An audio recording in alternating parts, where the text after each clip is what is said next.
themes that will open the heart to the mystery of who we truly are. And this is really the essence of our talks each week, is that we already have and are everything we need. The divine creation is an eternal creation, and so to know this principle is to be set free. It's the truth, truly, that will set you free. And so we have to come to this place within ourselves where we discover that we are and have everything. And that is the greatest discovery you could ever make, and really the deepest purpose of a human existence.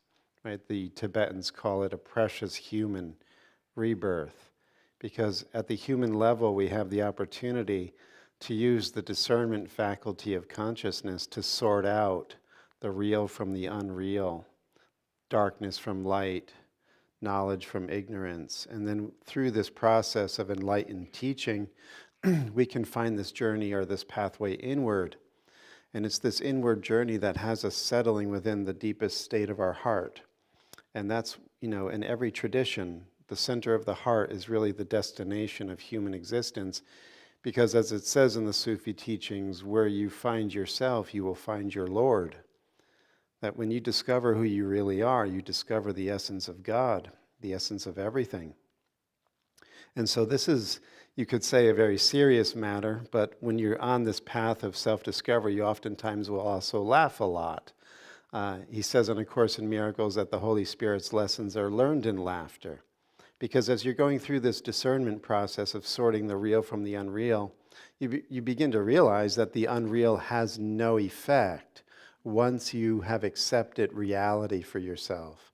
Once you have become a servant of reality, a vessel for truth, you can no longer be buffeted by the waves and by the storms and by the upsets of the external environment, or even the inner environment of imagination, desires, and passions. That you begin to find this rock that is higher than the I, than the ego, as David says in the Psalm. And so you begin to discover this unshakable, changeless reality within yourself. And this is what we're about on a Sunday morning. And in the process, we begin to realize through this discernment that we have the ability already in existence to return home in this instant. And so what we're going to be talking about today are along those lines of sorting out the real from the unreal, the truth from appearance. And I think you'll enjoy the lessons. But before we do that, let's settle into the heart.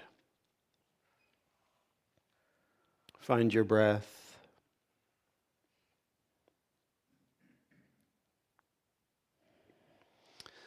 And as we begin again to become aware of who we are in God, we realize that everything is occurring from us, that the investment that we give this teaching is the return on investment that we get. As you sow, so shall you reap.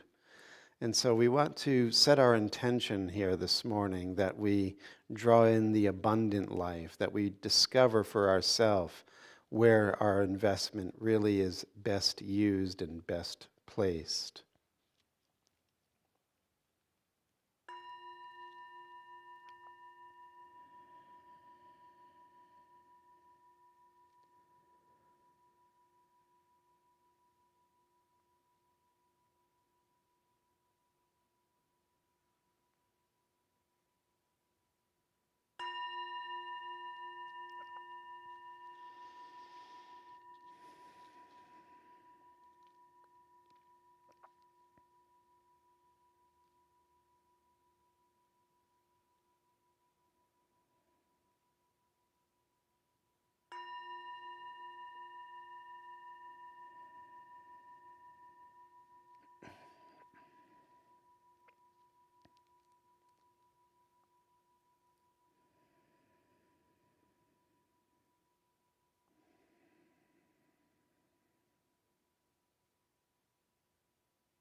And just allow your attention to settle on the breathing.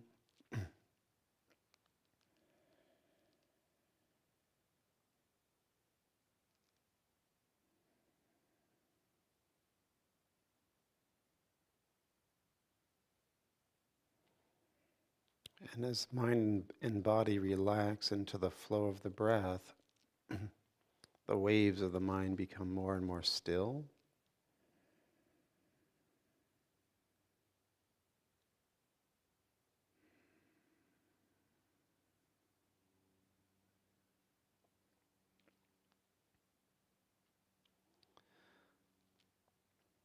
And as we start to feel into the stillness, we have this natural born ability to discern the contents of the mind. This is really a prerequisite for all spiritual development, to cultivate insight. Without insight, we can't examine ourselves. And this is step one in the process. We have to be able to look and watch the mind carefully.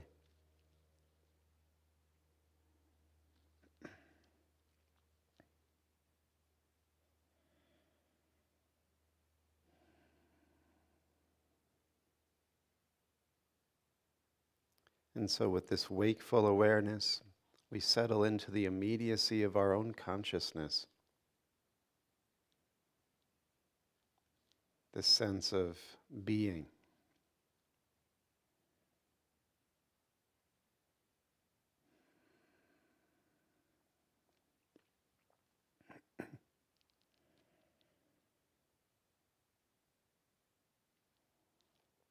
And we open our inner ears, our spiritual listening, so that the still small voice which speaks within the center of our being can be discerned and heard.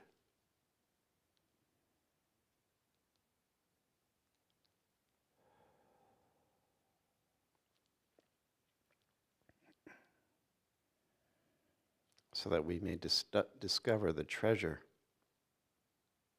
within.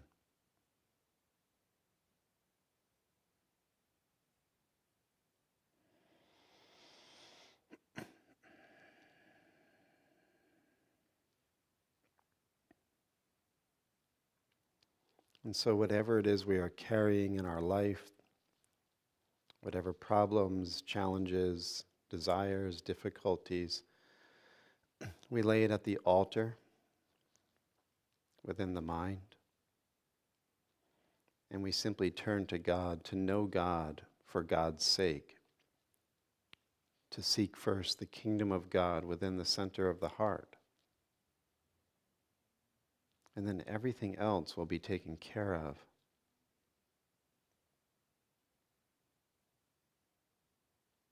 Our focus is on cause and not effect, on spirit and not form.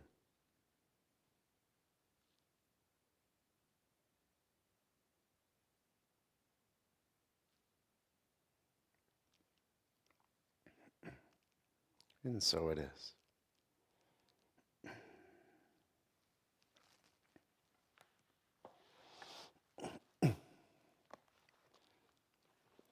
So these sacred teachings that we present every Sunday morning, they really do defy the norm, the conventional opinion, what we consider to be reality and possibility.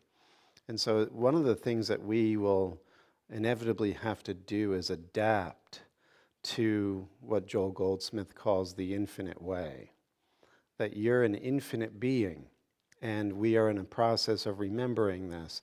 And as a result of this process, we will come up against the boundaries, the limitations, the sense of lack that we have already going on in our life.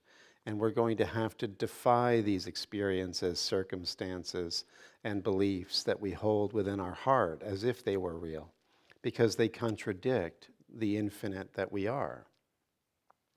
And so this is where, your test of faith will often come, because you're going to confront your old beliefs, your habits, your patterns, your traumas, and these deep-seated, imprinted experiences will show up as inner feelings, outer circumstances, relationships. People will come along to represent, your feelings of inadequacy or self-worth issues. So you're going to confront them on the inner planes and the outer planes. And that's why studying sacred teaching is so vital, because it gives you this ability to think differently about your circumstances and your inner state. It gives you access to a different horizon of perception that could come in and override and open up these limiting beliefs and have you actually experience this infinite self, right? So we have to accept it first. We have to invite it first. The Master says he stands at the door of our heart and knocks. And it's up to us to get up and open up so that his presence can come in. Without that opening to the Master, we can't have this ability or strength to overcome our limitations. It just will keep us running in circles and repeating the same patterns in a sense of increasing helplessness and hopelessness. That's the inevitable situation when we don't open to the truth of who we are. The other thing, too, is not to think religiously when we talk about opening to the Master. He brings knowledge of who we are. Right? This is a shared identity. This is something that we're also going to learn, that there's no two-ness in creation, that God creates as himself, so that your consciousness is a direct expression, a pulsing, living expression of God's Spirit. And our only difficulty, our only trouble is we have become distorted in our imagination and the way that we think and perceive, so that we don't know this about ourselves. That's why he says in A Course in Miracles, all of this can be over in the twinkling of an eye, because it's simply a distortion in perception.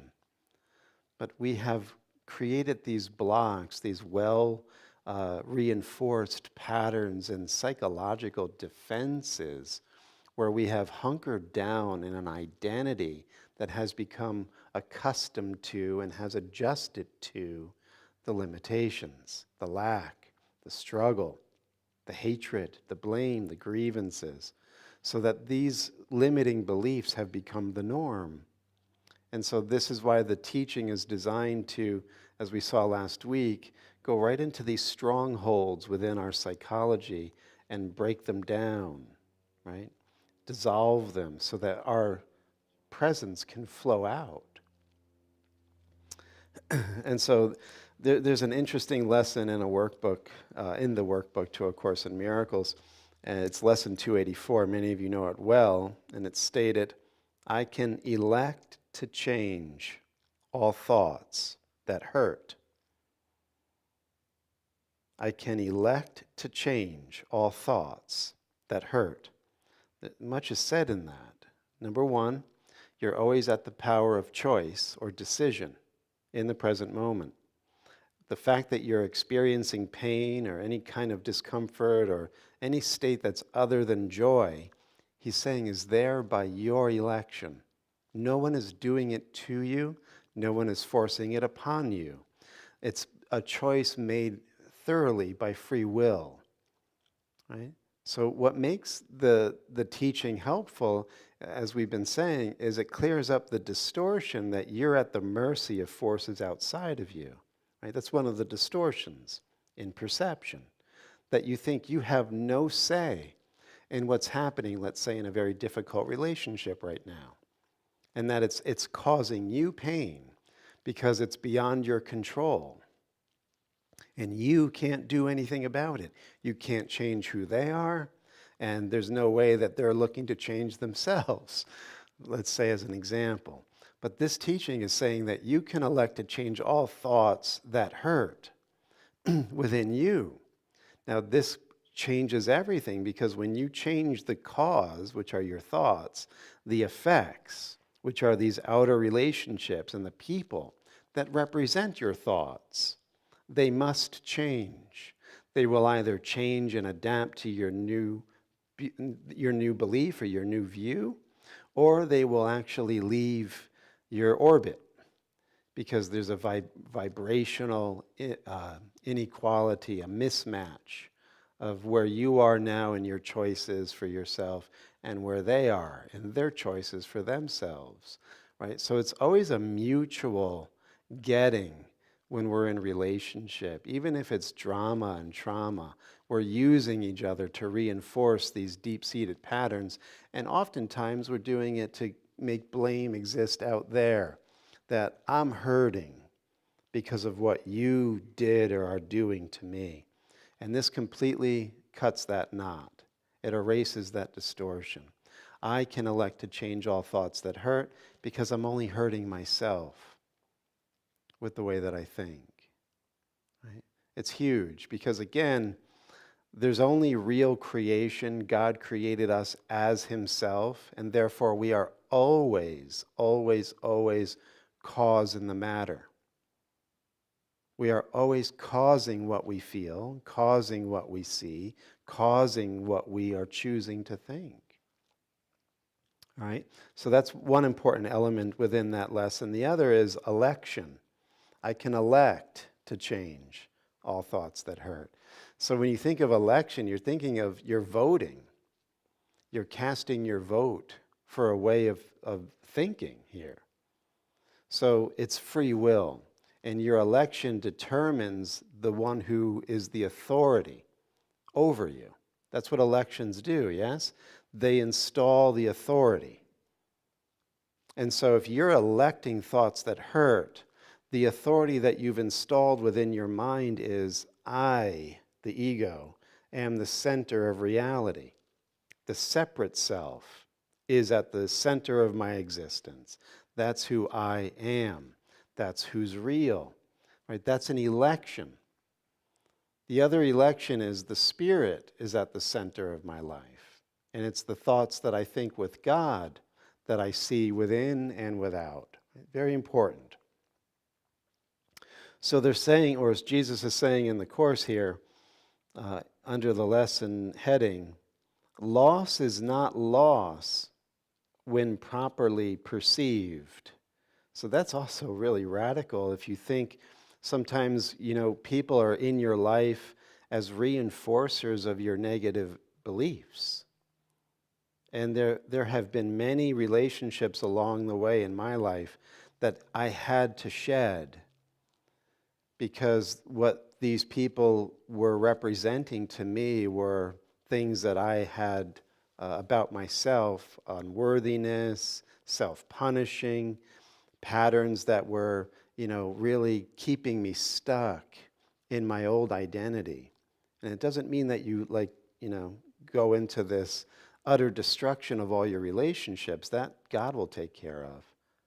But if you're in dynamics that are very toxic and dysfunctional, and you begin to change your way, your authority over your mind from ego to spirit, those who represent the ego and who are literally speaking the voice of the ego into your life because you've elected to have them there, they will have to leave.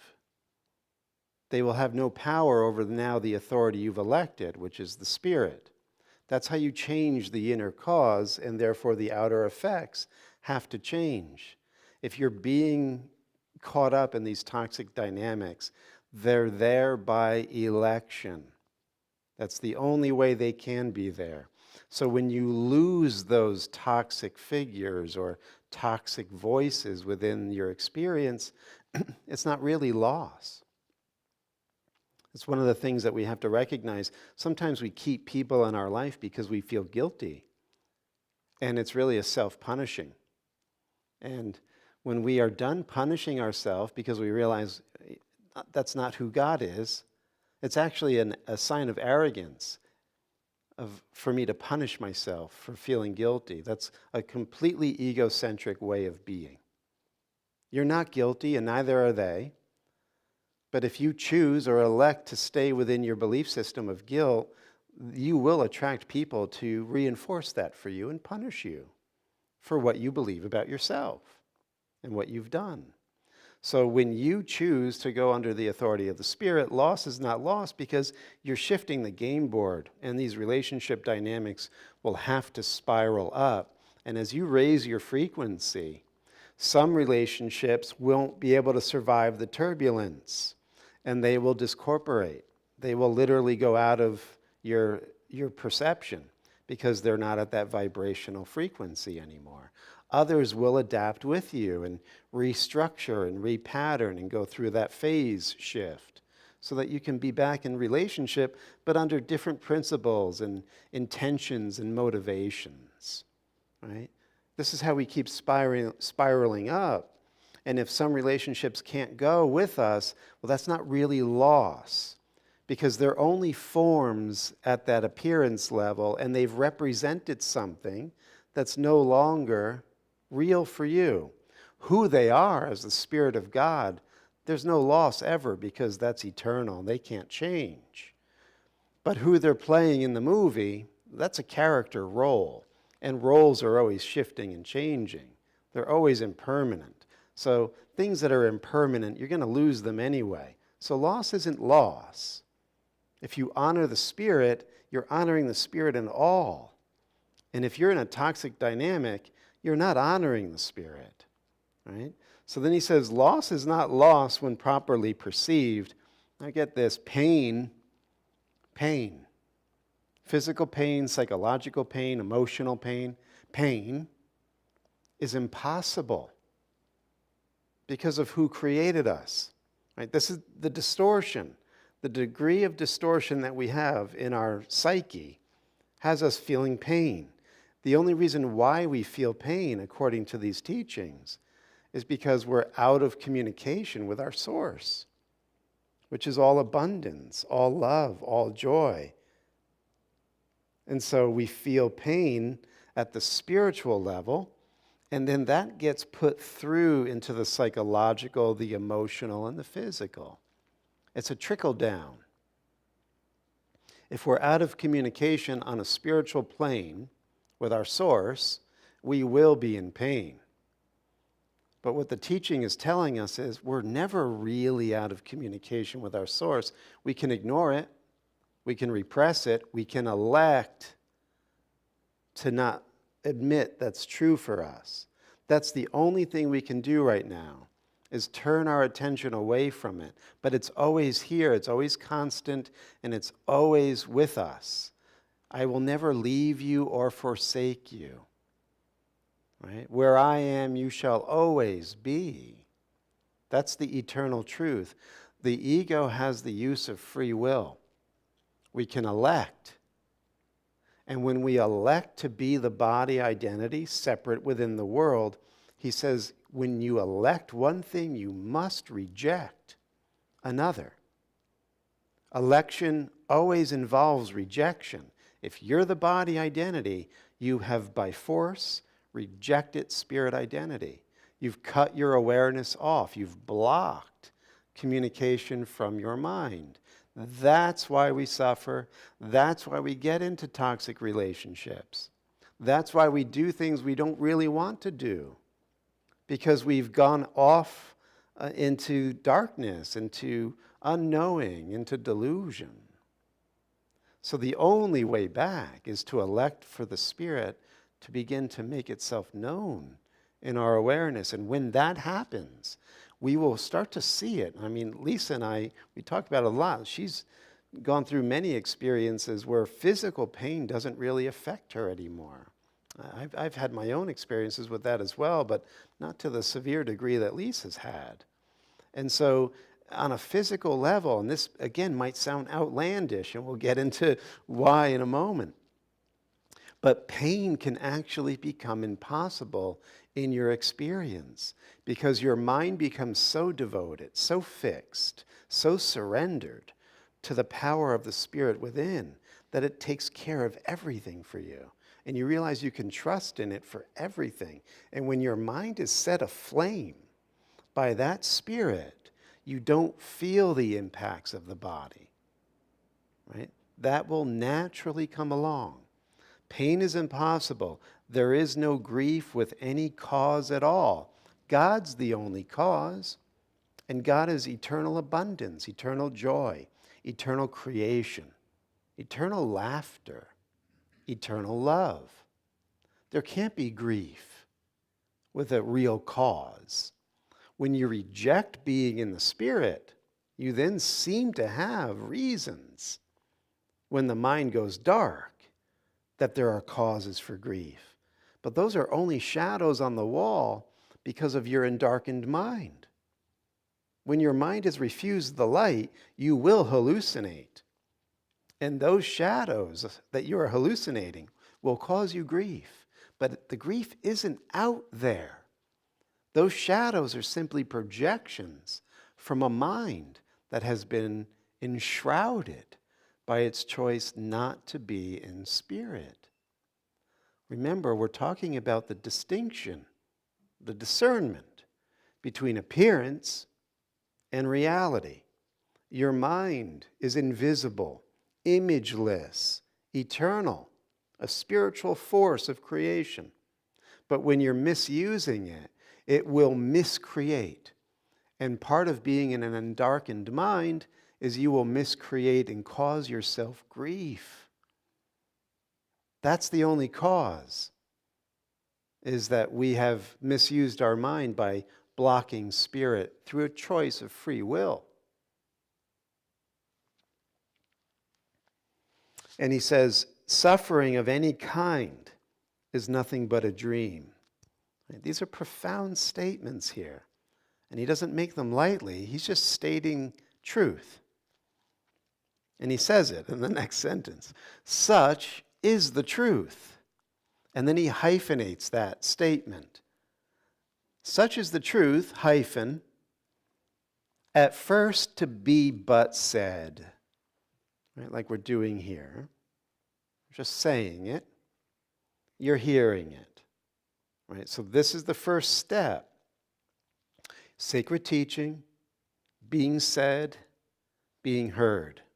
Right? This is an old pattern where you have many, many esoteric traditions going thousands of years back saying that you go through these stages of hearing the teaching, then you chew on it, kind of masticate the teaching, ponder it, contemplate it, and then you digest it, and it becomes a part of your cells and your bones, right? You embody it.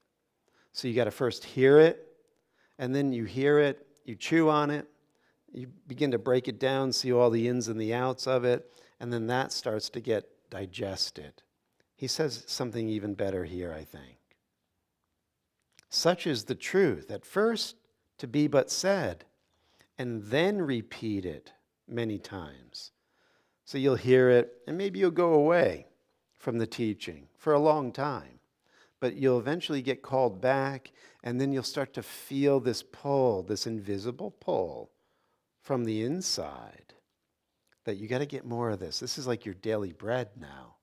Like you need this in order to feel safe and strong and secure, right? To overcome these crises in your life. You need this spiritual food. So you're going to repeat this now many times for yourself. You're going to increase your devotion. To be repeated many times is the second step after just saying it or hearing it. And next, to be accepted as but partly true, with many reservations. So it begins to make sense. You begin to apply it maybe in certain areas of your life, and it works. It's partly true, but I can't really apply it here. This is way too difficult. I got to figure this one out. This is up to me. God can't really work in this area of my life. I still have to do this. And so you have many reservations, right? You're letting it in a little bit, but there's a lot that you're still trying to handle on your own.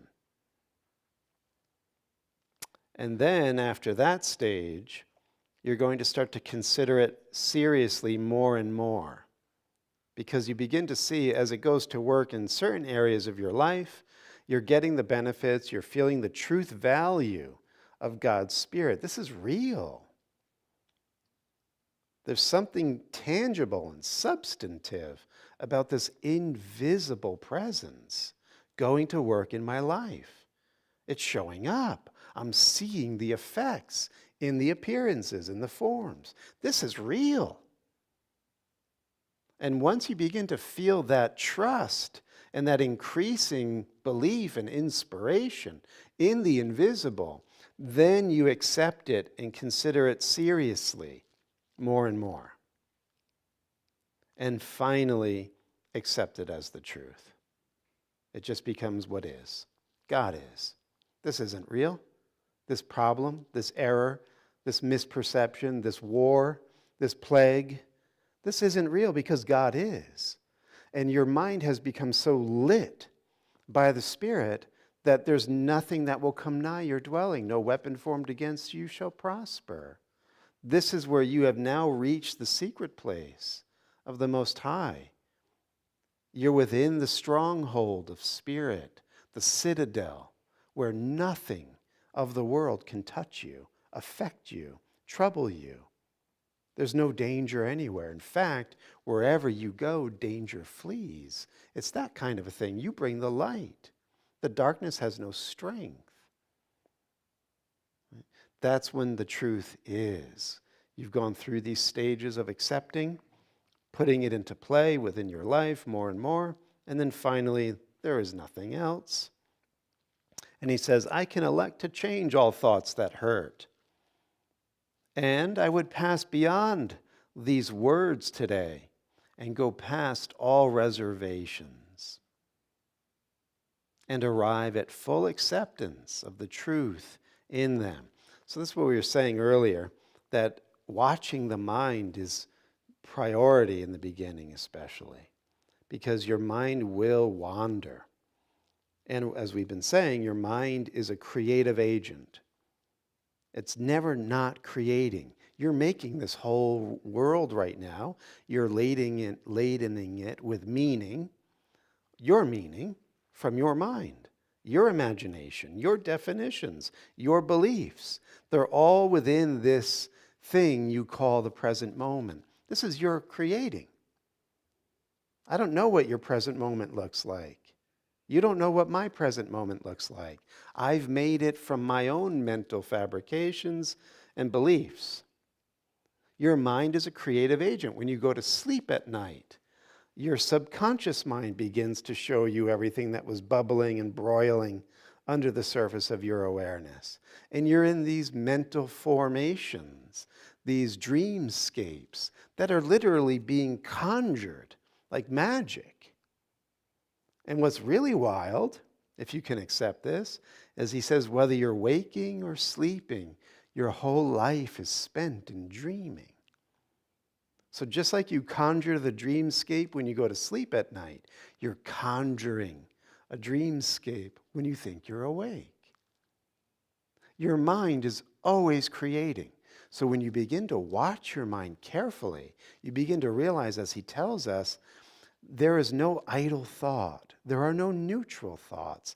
And every thought that you have produces form on some level. It goes into relationship dynamics. It goes into self-identity, belief about who you are, what's possible. It's literally informing everything about you and your world.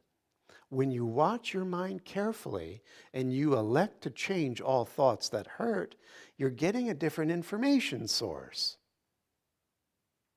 You're tuning into a different station. Remember, when you elect, you reject. If you're rejecting the ego's station, the spirit's station will give you different information. And you will have a different conjuring, if you will, of your inner and your outer worlds, your sleeping and your waking life.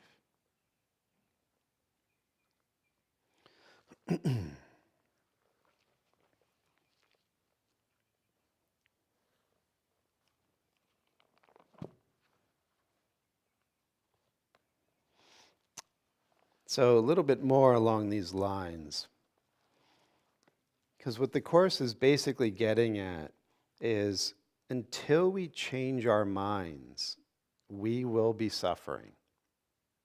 Okay?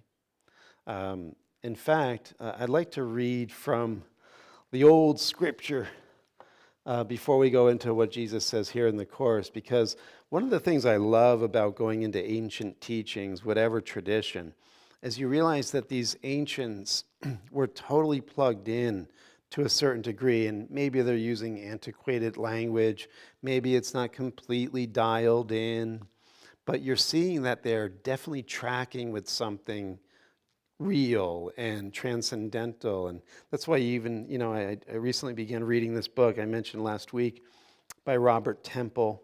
It's called A New Science of Heaven. And Robert Temple is a historian of science. And his big thing right now is this idea of plasma. And plasma, as it's been referred to, is the fourth state of matter. So you have solid, liquid, gas, and then you have plasma. And plasma, as they've been doing these researches, like Dr. David Bohm, you may know. David Bohm was a world-renowned quantum physicist who did plasma physics research. And one of the things that freaked out David Bohm, and actually I think he stopped doing his research, was that he began to realize that these plasma clouds are intelligent and that they change and they have a way of communicating. And that's why these theorists now, plasma seems to be something that's interfacing with spirit. That it's the step-down function from spirit. As soon as spirit is expressing itself, it's doing it through the plasma field. And it's a field. And what they're discovering here is 99.9% of this physical universe is plasma. You have plasma in your cells, in the microtubules of your cells. You have plasma in your nerves, your synapses, your bloodstream, everything. You're permeated with plasma. Plasma is the sun. Your nucleated DNA is plasma. Everything's plasma.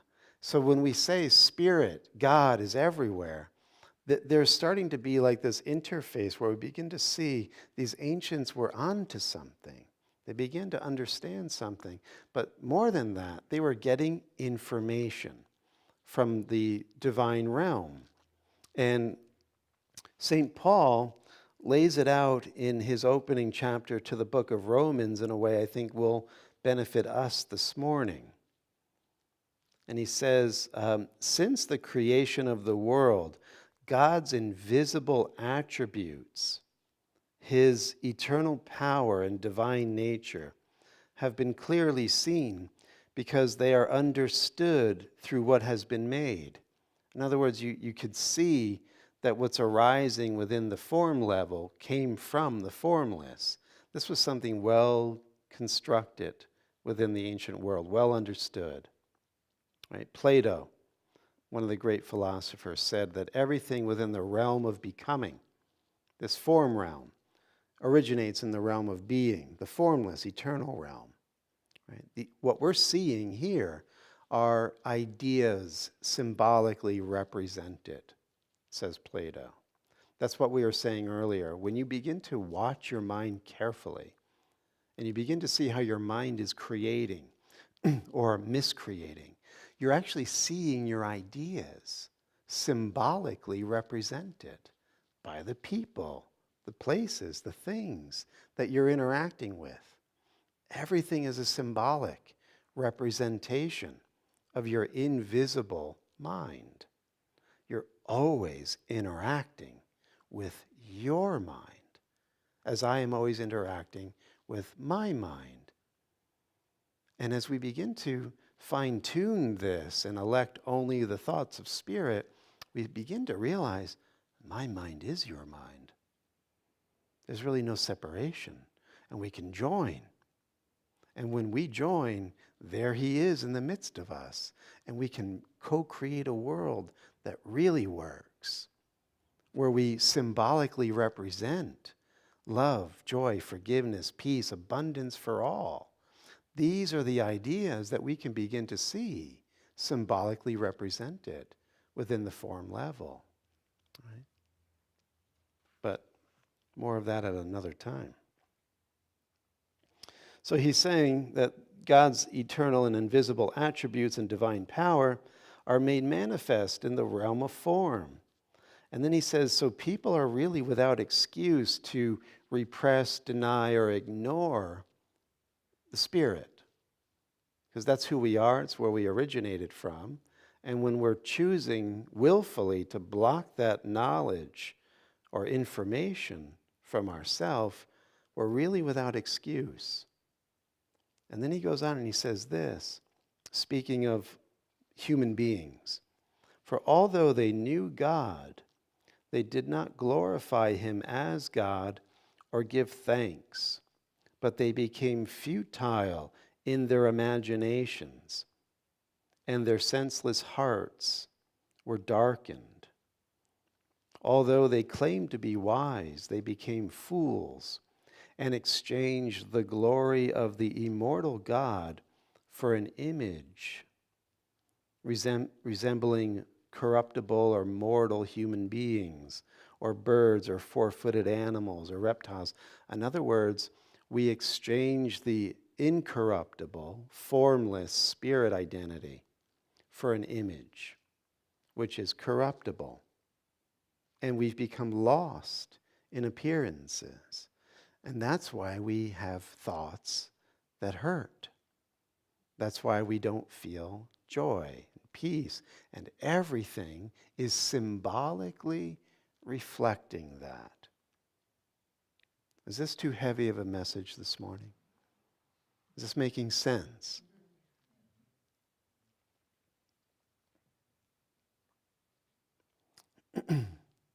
So, what's interesting is once we've fallen in love with the image, it says that, now we're in the realm of corruption. We've cut ourselves off or blocked ourselves from the incorruptible, invisible, eternal, or immortal realm, which we are at home in.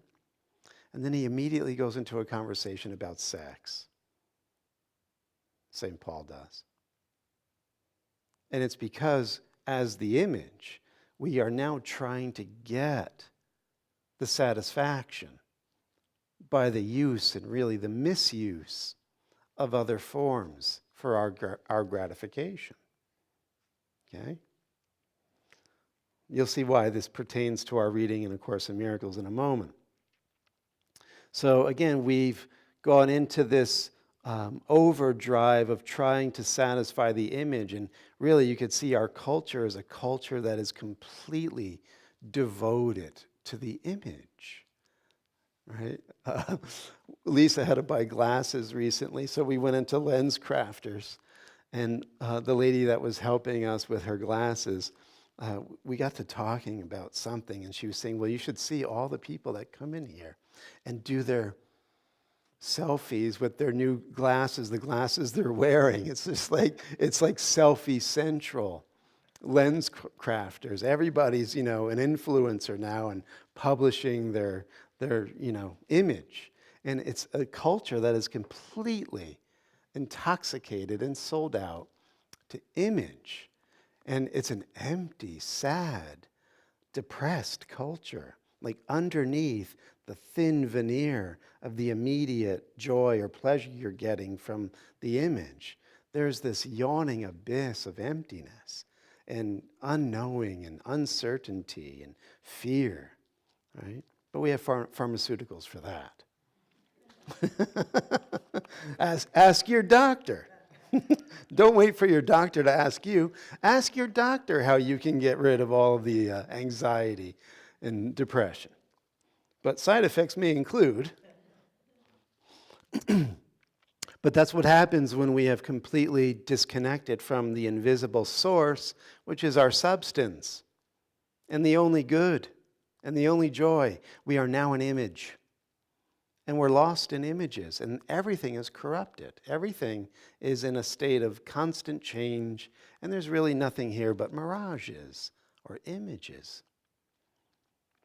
And so Paul goes on, he says, and just as they did not see fit to acknowledge God, God gave them over to a mind that ignores principles.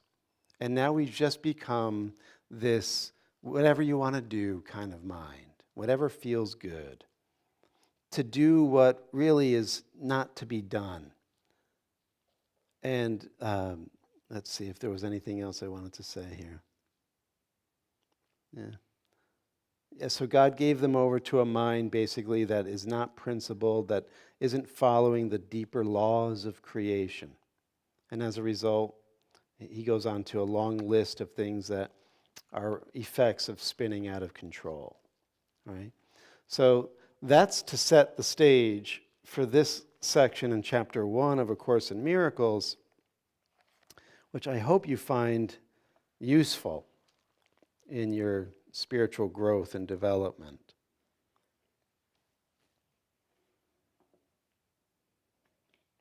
This is taken from principle number 43 in the Course. Now remember, in A Course in Miracles, chapter 1, he lays out principles. We just read Paul saying that the mind that has elected to be the image doesn't really want to follow these eternal principles. And so that's why it spins out of control. These are the principles that bring you back into alignment with truth, where there's no pain, no suffering, right? No grief. At first to be but sad, and then repeat it, and then partially accept it with many reservations. But then more and more do we begin to take this in and make it real until it's completely true and relied upon for our life. So a major contribution of miracles, or these higher principles that shift the mind into the spirit, is their strength in releasing a person from his misplaced sense of isolation, deprivation, and lack. They are affirmations of the family of God, or the sonship, which is a state of completion and abundance. In other words, God created every mind with everything, all power, all joy, all love. You have that. That is you. It is yours. And miracles put you back in touch with that. In fact, he says another attribute of miracles is they break up erroneous perception so that you can realize that about yourself, that God kissed you into existence. God smiles on you every moment. You're a thought of God. That is your real essence. God is so intimately interwoven with you that he is you. And when you begin to sort out the real from the unreal in your mind and quiet the crazy thoughts, and you come back to the center of your heart, you will weep, as we talked about last week, because you didn't realize a treasure so great was your very being. And the story that we bring up often in the Lotus Sutra of Mahayana Buddhism, that the one who doesn't realize this about herself wanders in poverty, feeding themselves with garbage because they don't realize the priceless gem is already within them. This is the realization of all the great teachings, that you have the abundance already. And the reason why we get into these, depressed states, these dysfunctional and toxic relationships, is because we feel isolated and deprived. So he says the emphasis on changing your mind needs further verification. Whatever is true and real is eternal and cannot change or be changed. The spirit is therefore unalterable because it is already perfect. But the mind can elect the level it chooses to serve. Right? The two levels are body identity or spirit identity. The mind is free to elect what it chooses to serve. Right? Just follow me here. The only limit which is put upon the choice of the mind is that it cannot serve two masters. You can't be body and serve spirit, and you can't serve spirit and serve body. It's you elect one and reject the other. While the ballot itself is a secret one and the right to vote is fully protected, voting always entails both election and rejection. And then he says, free will is the attribute of the mind, not the spirit. The spirit always remains changeless because it never leaves the sight of God. The creation of the spirit is already fully accomplished. The mind, if it votes to do so, becomes a medium by which the spirit can create along the lines of its own creation. So your mind can serve the spirit and be a channel for the spirit. Right? You can be a representative of this power, this peace, this presence within the realm of time and form. Your mind can choose to serve that. He says, if the mind doesn't freely elect to serve the spirit, it retains this creative ability, right? You're always creating, but places itself under tyrannous rather than authoritative control. As a result, what the mind then makes imprisons it. Because such are the dictates of tyrants. So when the mind serves the body, it's the image. And the image, under the authority of the image, the mind literally makes limitations for itself. It imprisons itself. That's why he says the only thing we're doing is we're doing it all to ourselves. Everything we suffer is done to ourselves by our own free election. And we can actually see this symbolically represented in the governments of the world, if you want to go there for a moment. Everything is a symbolic representation.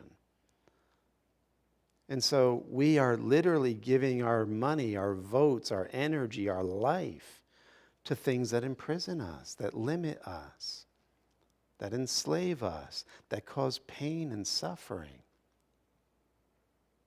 And this is all done by not examining the mind, being on autopilot.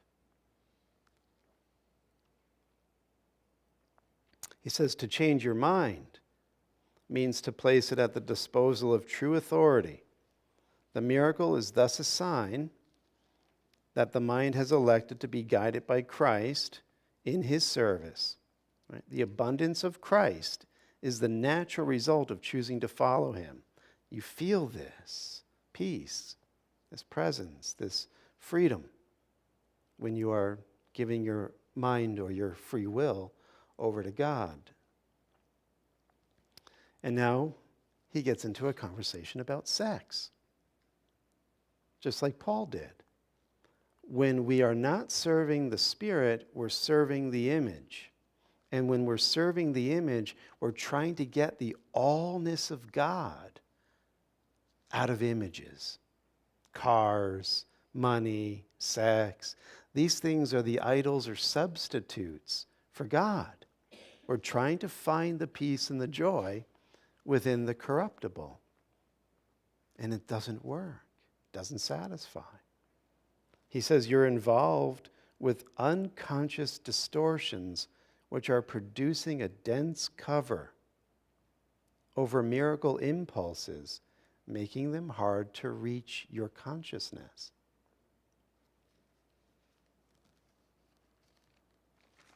Anyway, I think I laid enough of a trip on you this morning.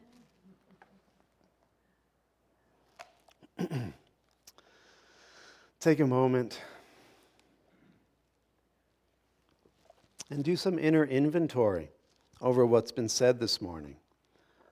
Watching your mind carefully, where are you electing self-imprisonment, scenarios of pain and struggle and limitation and lack?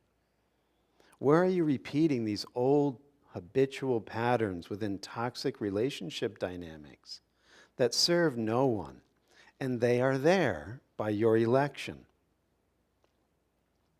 So as you begin to digest what you've heard, what's been said, apply the principles of choosing again, electing the Spirit to come into these places of shadow and inner tyranny where you've held yourself hostage to what causes you pain and suffering and grief. And finally, let the Christ set you free.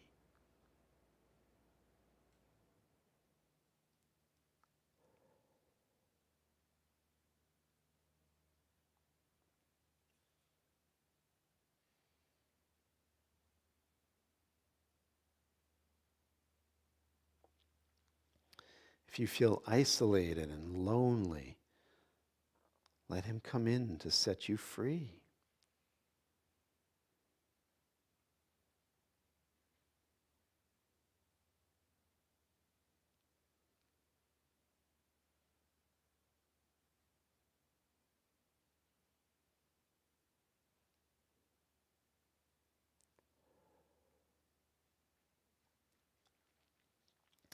And lastly here, as we said, he brings with him the knowledge of who you are. So there's no two-ness when he enters the mind. There's this overwhelming sense of oneness and union with all that is real and truly alive. It's orgasmic ecstasy.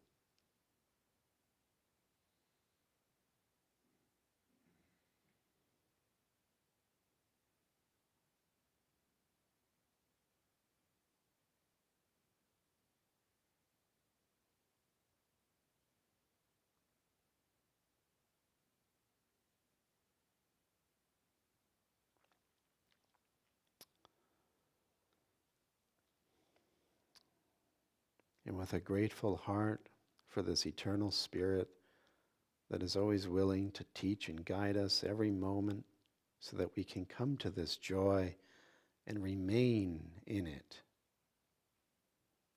we give thanks.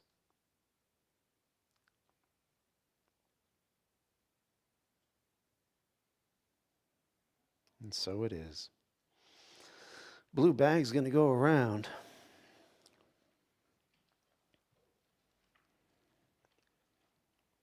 Any thoughts, comments? John? You had read from St. Paul teachings, and I was wondering about what time frame those came about. Well, Paul's letters were roughly estimated to start in the year 54, and he was killed by, I think, 64.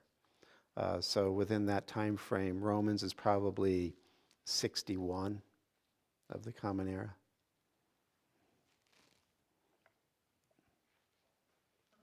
What was the title of that book that's on the fourth state of matter? Science of Heaven? The title of what book? The book about the plasma. Oh, it's called A New Science of Heaven by Robert Temple. All right, we give thanks, knowing that this is a symbol of the light of God, and may it be charged with that intention to cause effects within and without for all that are impacted by this offering. And so it is. Amen. Thank you. All right, good. Let's seal the deal.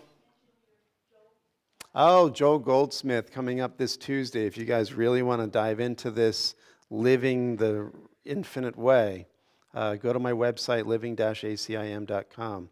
It's Tuesdays at 7 o'clock on Zoom. Amazing teaching. All right, thanks, Lee. So we just rest within the heart. The center is the altar where the light of the Spirit burns eternally. And so we come here with humility, gratitude, and trust to lay everything at the feet of the Spirit so that in this moment we are empty of everything but God. In this eternally full and empty experience of our being, we know that the light of God surrounds us, the love of God enfolds us, the power of God protects us, and the presence of God watches over us. Wherever we are, God is. Amen. Have a lovely afternoon. Talk to you soon. Course in Miracles tomorrow night if you're interested, 7:15. Many of you know. All right. Adios.